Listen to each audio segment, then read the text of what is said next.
जय गुरु जी।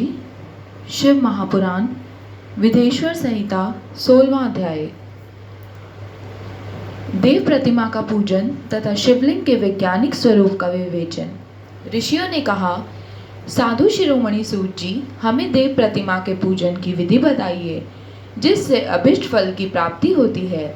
सूत जी बोले, हे महर्षियों, मिट्टी से बनाई हुई प्रतिमा का पूजन करने से पुरुष स्त्री के सभी के मनोरथ सफल हो जाते हैं। इसके लिए नदी, तालाब, कुआं या जल के भीतर की मिट्टी लाकर सुगंधित द्रव्य से उसको शुद्ध करें। उसके बाद दूध डालकर अपने हाथ से सुंदर मूर्ति बनाएं। पद्मासन द्वारा प्रतिमा का आदर सहित पूजन करें। गणेश, सूर्य, विष्णु, शिव, पार्वती की मूर्ति और शिवलिंग का सदैव पूजन करें।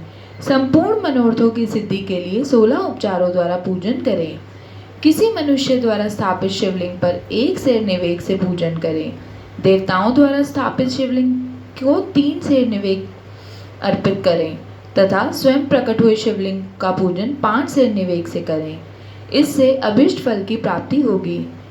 इस प्रकार सहस्र बार पूजन करने से सत्यलोक की प्राप्ति होती है। 12 अंगुल चौड़ा और 25 अंगुल लंबा यह लिंग का प्रमाण है और 15 अंगुल ऊंचा लोहे या लकड़ी से बनाए हुए पत्र का नाम शिव है। इसके अभिषेक से आत्म शुद्धि होती है। गंध चढ़ाने से पुण्य, नैवेद्य चढ़ाने से आयु तथा धूप देने से धन की प्राप्ति होती है। दीप के ज्ञान से और तांबुल से भोग मिलता है। अतएव स्नान आदि 6 पूजन के अंगों को अर्पित करें। नमस्कार और जाप संपूर्ण अभिष्ट फलों को देने वाला है। भोग और मोक्ष की इच्छा रखने वाले लोगों को पूजा के अंत में सदा जाप व नमस्कार करना चाहिए। जो मनुष्य जिस देवता की पूजा करता है वह उस देवता के लोक को प्राप्त करता है तथा उनके बीच के लोकों में उचित फल को भोगता है। हे महर्षियों, भूलोक में श्री गणेश जी का पूजन अनिवार्य है। शिव जी के द्वारा निर्धारित तिथि, वार, नक्षत्र व जो विधि सहित इनकी पूजा करता है उसके सभी पाप एवं शोक दूर हो जाते हैं और यह अभिष्ट फलों को पाकर मोक्ष को प्राप्त करता है। यदि मध्याह्न के बाद तिथि का आरंभ होता है तो रात्रि तिथि का पूर्व भाग पितरों के श्राद्ध आदि कर्मों के लिए उत्तम होता है तथा बाद का भाग दिन के समय देव कर्म के लिए अच्छा होता है। वेदों में पूजा शब्द को ठीक प्रकार से परिभाषित नहीं किया गया। पू का अर्थ है भोग और फल की सिद्धि। जिस कर्म से उत्पन्न होती है उसका नाम है पूजा। मनोवांछित वस्तु तथा ज्ञान अभिष्ट वस्तुएं हैं। लोक और वेद में पूजा शब्द का अर्थ विख्यात है। नित्य कर्म भविष्य में फल देने वाले होते हैं। लगातार पूजन करने से शुभ कामनाओं की पूर्ति होती है तथा पापों का क्षय होता है। इसी प्रकार श्री विष्णु भगवान तथा अन्य देवताओं की पूजा उन देवताओं के वार, तिथि, नक्षत्र को ध्यान में रखते हुए 16 उपचारों से पूजन एवं भजन करने से अभिष्ट फल की प्राप्ति होती है।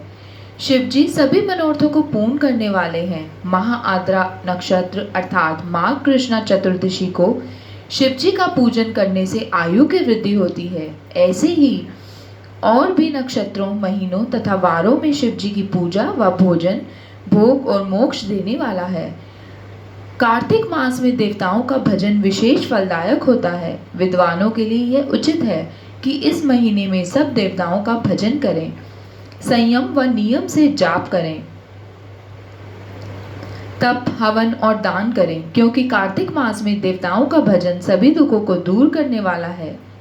कार्तिक मास में रविवार के दिन जो सूर्य की पूजा करता है और तेल व कपास का दान करता है उसका कुष्ठ रोग भी दूर हो जाता है। जो अपने तन मन को जीवन पर्यंत शिव को अर्पित कर देता है उसे शिव मोक्ष प्रदान करते हैं। योनि और लिंग, इन दोनों स्वरूपों के शिव स्वरूप में संविष्ट होने के कारण वे जगत के जन्म निरूपण है और इसी नाते से जन्म की निवृत्ति के लिए शिव जी की पूजा का अलग विधान है। सारा जगत बिंदु नाथ स्वरूप है। बिंदु शक्ति है और नाथ शिव, इसलिए सारा जगत शिव शक्ति स्वरूप ही है। नाथ बिंदु है, नाथ बिंदु का और बिंदु इस जगत का आधार है। आधार में ही आद्य का समावेश अथवा लय होता है। यदि सकली बिंदु यही सकलीकरण है। इस सकलीकरण की स्थिति में ही सृष्टि काल में जगत का आरंभ हुआ है। शिवलिंग बिंदु नाद स्वरूप है, अतः इसे जगत का कारण बताया जाता है। बिंदु देव है और नाद शिव है, इनका संयुक्त रूप ही शिवलिंग कहलाता है। अतः जन्म के संकट से छुटकारा पाने के लिए शिवलिंग की पूजा अति आवश्यक है। बिंदु रूपा देवी उमा माता है और नाद स्वरूप भगवान शिव पिता। इन माता पिता के पूजित होने से परमानंद की प्राप्ति होती है। देवी उमा जगत की माता है और शिव जगत के पिता। जो इनकी सेवा करता है उस पुत्र पर इनकी कृपा नित्य बढ़ती रहती है। वह पूजक पर कृपा कर उसे अपना आंतरिक ऐश्वर्य प्रदान करते हैं। अतः शिवलिंग को माता पिता का स्वरूप मानकर पूजा करने से आंतरिक आनंद की प्राप्ति होती है। भर्ग पुरुष स्वरूप है और भर्गा प्रकृति कहलाती है। पुरुष जन्म उसका प्रथम जन्म है। जीव पुरुष में बारंबार जन्म और मृत्यु को प्राप्त होता है। माया द्वारा प्रकट किया जाना ही उसका जन्म कहलाता है। जीव का शरीर जन्म काल से ही 6 विकारों से युक्त होता है, इसलिए इसे जीव की संज्ञा दी गई है। जन्म लेकर जो प्राणी विभिन्न पाशों अर्थात बंधनों में पड़ता है वह जीव है। जीव पशुता के पाश से जितना छूटने का प्रयास करता है उसमें उतना ही उलझता जाता है। कोई भी साधन जीव को जन्म मृत्यु के चक्र से मुक्त नहीं कर पाते। शिव के अनुग्रह से ही महामाया का प्रसाद जीव को प्राप्त होता है और मुक्ति मार्ग पर अग्रसर हो जाता है। जन्म मृत्यु के बंधन से मुक्त होने के लिए श्रद्धा पूर्वक शिवलिंग का पूजन करना चाहिए। गाय के दूध, दही और घी को शहद और शक्कर के साथ मिलाकर पंचामृत तैयार करें और इन्हें अलग अलग भी रखें। पंचामृत से शिवलिंग का अभिषेक व स्नान करें। दूध व अन्न मिलाकर नैवेद्य तैयार कर प्रणव मंत्र का जाप करते हुए उसे भगवान शिव को अर्पित कर दें।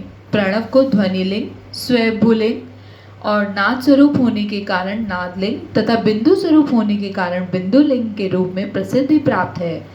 अचल रूप से प्रतिष्ठित शिवलिंग को मकार स्वरूप माना जाता है, इसलिए वह मकारलिंग कहलाता है। सवारी निकालने से उकारलिंग का उपयोग होता है। पूजा की दीक्षा देने वाले गुरु आचार्य विग्रह आकार का प्रतीक होने से आकारलिंग के 6 भेद हैं। इनकी नित्य पूजा करने से साधक जीवन मुक्त हो जाता है। विदेश्वर संहिता 16वां अध्याय समाप्त। जय गुरु जी।